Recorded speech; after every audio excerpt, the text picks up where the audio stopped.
Conexão Ciência. No primeiro episódio do Conexão Dia do Consumidor, a advogada Ana Cláudia Rossanez explicou o que é e como surgiu o direito do consumidor. Neste episódio, ela fala sobre a relação de consumo e quando se deve utilizar o Código de Defesa do Consumidor. O direito do consumidor, como a gente viu anteriormente, ele é um ramo do direito que é direcionado para o Estado, para o consumidor, para o fornecedor e para a população de forma geral. Mas é claro que a gente tem que ter ali algumas balizas, alguns critérios que vão auxiliar na identificação das situações fáticas que nos levam a aplicar o Código de Defesa do Consumidor.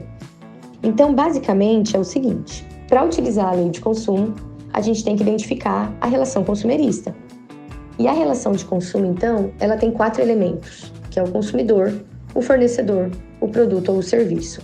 Então, toda vez que eu estiver numa situação em que eu consigo identificar uma das partes como sendo consumidor, a outra parte como sendo um fornecedor, e o objeto de interesse entre essas duas pessoas sendo um produto ou sendo um serviço, eu estou em uma relação de consumo e eu não só posso, como eu devo me valer das previsões que são ali tidas no Código de Defesa do Consumidor. Então, de forma geral, a gente tem que compreender quem é o consumidor, quem é o fornecedor, quem é o produto, quem é o serviço. O consumidor, ele traz um conceito teórico sobre ele, colocando ele como a figura que é destinatário final fático e econômico de um produto ou de um serviço. Bom, esse conceito é bastante teórico e ele não traz ali muita elucidação.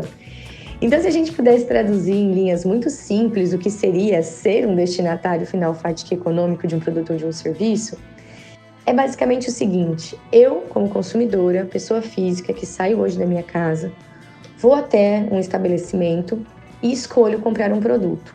Nesse momento que eu pego esse produto e levo para minha casa, eu vou utilizá-lo para atender uma necessidade minha, uma necessidade pessoal. Por exemplo, se eu vou a uma padaria e compro um pão, quando eu chego em casa, eu vou fazer o consumo alimentício desse produto para satisfazer uma necessidade minha fome, minha vontade, enfim. Nesse momento, eu estou funcionando para a legislação como um destinatário final fático do produto. De fato, o produto, entre aspas, termina. Ele acaba o ciclo de vida dele comigo, porque eu vou consumir o pão e ele vai eventualmente ali desaparecer. O que é ser destinatário final econômico?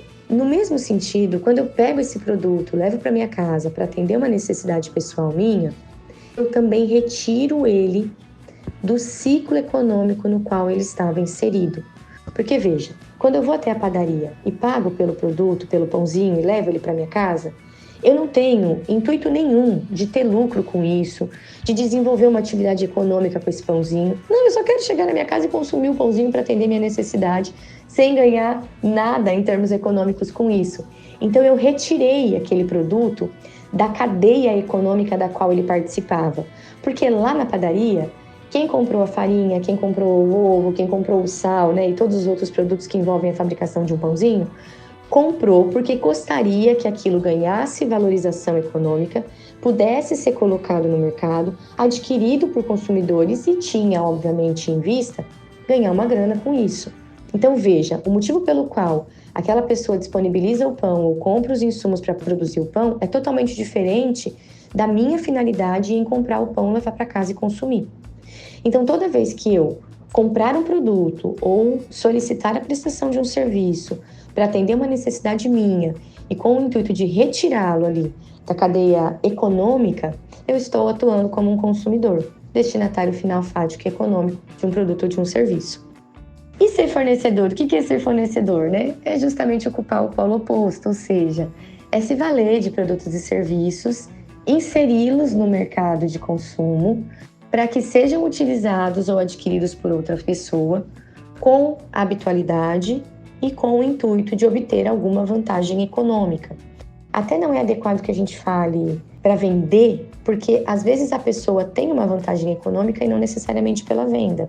Por exemplo, o mercado que oferece um estacionamento gratuito, ele está tendo uma vantagem econômica em oferecer um estacionamento gratuito. As pessoas que dependem, têm pressa ou querem ter essa comodidade, vão se dirigir a esse estabelecimento ainda que ele venda mais caro. Então é uma vantagem indireta que esse estabelecimento tem.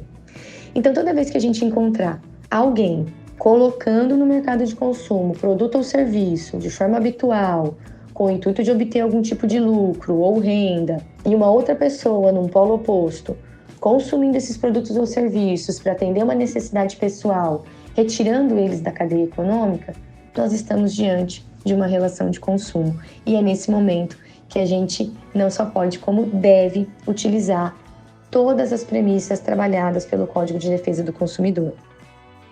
No próximo episódio, você vai ficar sabendo quais são os atos abusivos mais comuns utilizados por empresas. Não perca! Conexão Ciência.